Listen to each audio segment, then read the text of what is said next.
ഏറ്റവും വലിയ ട്രെൻഡാകിയാണ് തുടരുമെന്ന ചിത്രം എന്ന് പറയേണ്ടിയിരിക്കുന്നു. കാരണം ഇനി വരാൻ പോകുന്ന ശനിയും ഞായറുമൊന്നും കേരളത്തിൽ പല സെന്ററുകളിലും ടിക്കറ്റുകൾ കിട്ടാനില്ല എന്നതാണ് ബുക്ക് മൈ ഷോ പരിശോധിച്ചാൽ കാണാൻ കഴിയുന്നത്. പലയിടത്തും ഫാസ്റ്റ് ഫില്ലിങ്ങുകളാണ്, പലയിടത്തൊക്കെ സോൾഡ് ഔട്ട് ആയി. ഈ രണ്ടാം ശനിയും ഞായറും ഒക്കെ എത്തുമ്പോഴും തുടരുമെന്ന ചിത്രത്തിന് ലഭിക്കുന്ന ഈ ഒരു സ്വീകാര്യത ആഘോഷിക്കുകയാണ് ചിത്രത്തിന്റെ ടീം അംഗങ്ങൾ. ഇന്നൊരു സെലിബ്രേഷൻ തന്നെ നടന്നു. ഇതൊരു കുഞ്ഞു സെലിബ്രേഷൻ ആണ്, വലുത് വരാനിരിക്കുന്നതേ ഉള്ളൂ. കാരണം മോഹൻലാൽ ആവർത്തിക്കുന്നത് പുലിമുരുകനിൽ തുടങ്ങി വെച്ചത് ആണ് എന്ന് പ്രേക്ഷകർ പറയുകയാണ്. പുലിമുരുകനിൽ തുടങ്ങി വെച്ചത് അയാൾ ഇനിയും തുടരും. കേരളത്തിൽ നിന്നും 50 കോടി, വേൾഡ് വൈഡിൽ നിന്നും 100 കോടി. ഒരേ ഒരു മോഹൻലാലിനെ കുറിച്ച് പറഞ്ഞുകൊണ്ട് പ്രേക്ഷകർ എത്തുമ്പോൾ ഇതൊരു ആഘോഷമാക്കേണ്ടേ? ആഘോഷമാക്കുക തന്നെ ചെയ്യുകയാണ് ഇതിന്റെ അണിയറ പ്രവർത്തകരും. കാരണം പ്രേക്ഷകർ കാത്തിരുന്ന ഒരു മോഹൻലാലിനെ തരുൺമൂർത്തി സമ്മാനിച്ചു. മോഹൻലാലും ഹാപ്പി, പ്രൊഡക്ഷൻ ഹൗസും ഡബിൾ ഹാപ്പി. മോഹൻലാലിനെ നായകനാക്കി തരുൺമൂർത്തി സംവിധാനം ചെയ്ത തുടരുമെന്ന ചിത്രം തിയേറ്ററുകളിൽ പ്രദർശനം തുടരുകയാണ്. മികച്ച പ്രതികരണം നേടുന്ന സിനിമ ഇതിനകം തിയേറ്ററുകളിൽ നിന്നും 100 കോടിയിലധികം രൂപയാണ് നേടിയിരിക്കുന്നത്. ഇപ്പോൾ സിനിമയുടെ അണിയറ പ്രവർത്തകർ ഭാഗമായ തുടരും വിജയാഘോഷ പരിപാടിയുടെ വീഡിയോ വൈറലായിരിക്കുകയാണ്. മോഹൻലാലും തരുൺമൂർത്തിയും സിനിമയുടെ തിരക്കഥാകൃത്ത് KR സുനിലും നിർമ്മാതാവ്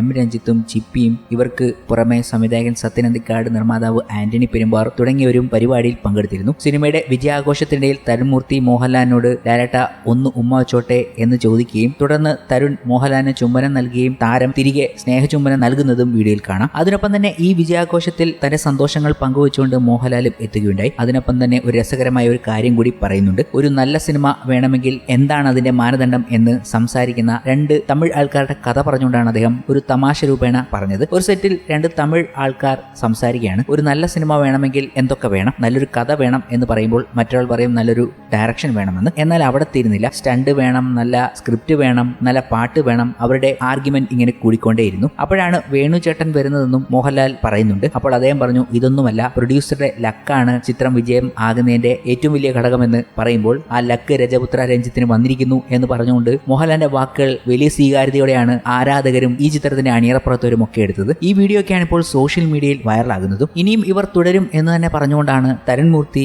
സോഷ്യൽ മീഡിയയിൽ ഇതൊക്കെ പങ്കുവച്ചത്. ഏതായാലും തുടരുമെന്ന ചിത്രം നമ്മൾ കാത്തിരുന്ന ഒരു മോഹൻലാലിനെ സമ്മാനിച്ചു. ഇനിയും വരാൻ പോകുന്ന ഹൃദയപൂർവ്വം ഒരു മികച്ച ചിത്രമാണെന്ന് മോഹൻലാൽ ഗ്യാരണ്ടി ആയിട്ട് പറയുകയും ചെയ്തു. സത്യൻ അന്തിക്കാട് ചിത്രങ്ങളിൽ നിന്നും വ്യത്യസ്തമായ ഒരു ചിത്രമായിരിക്കും ഇതെന്നാണ് മോഹൻലാലിന്റെ വാക്കുകൾ. വ്യത്യസ്തമായ ഒരു മോഹൻലാൽ ചിത്രം സത്യൻ അന്തിക്കാടിൽ നിന്നും പ്രതീക്ഷിക്കാമെന്ന് തന്നെ കരുതുന്നു. മോഹൻലാൽ അത് തന്നെയാണ് വ്യക്തമാക്കിയതും. ഇതിനൊക്കെ പുറമെ പുതിയ റിലീസുകളൊക്കെ കേരള ബോക്സ് ഓഫീസിലും ഒക്കെ എത്തിയെങ്കിലും അവിടെയൊക്കെ ആ ചിത്രങ്ങളെയൊക്കെ മറികടന്നുള്ള പെർഫോമൻസ് ആണ് തുടരുമെന്ന ചിത്രം കാഴ്ചവെക്കുന്നത്. അത് തന്നെയാണ് നമ്മൾ ആദ്യം പറഞ്ഞത്. വരാൻ പോകുന്ന ശനിയും ഞായറും ഒന്നും ടിക്കറ്റുകൾ ലഭ്യമല്ലാത്ത അവസ്ഥയിലേക്കാണ് എത്തിക്കൊണ്ടിരിക്കുന്നത് എന്ന്. പലയിടത്തും ഫാസ്റ്റ് ഫില്ലിങ്ങുകളാണ്. അതുകൊണ്ട് തന്നെ ടിക്കറ്റിന്റെ ക്ഷാമം വളരെ രൂക്ഷവുമാണ്. ഇന്നത്തെ ദിവസവും ടിക്കറ്റ് ബുക്കിംഗ് സൈറ്റായ ബുക്ക് മൈ ഷോ എടുത്തു നോക്കിയാൽ നിങ്ങൾക്ക് മനസ്സിലാകും പലയിടത്തും സോൾഡ് ഔട്ട് ആയ വിവരങ്ങൾ. എക്സ്ട്രാ ഷോകൾ ആഡ് ചെയ്തുകൊണ്ട് പല ആൾക്കാരെയും തിയേറ്ററിൽ എത്തിക്കാനുള്ള കാര്യങ്ങളാണ് തിയേറ്ററുകാർ നോക്കിക്കൊണ്ടിരിക്കുന്നതും. എന്തായാലും Mohanlal fans association state committee success celebration ആണ് ഇന്നേ ദിവസം നടന്നിരിക്കുന്നതും അതിന്റെ ഭാഗമായിട്ടുള്ള വിവരങ്ങളാണ് പുറത്തു വന്നതും.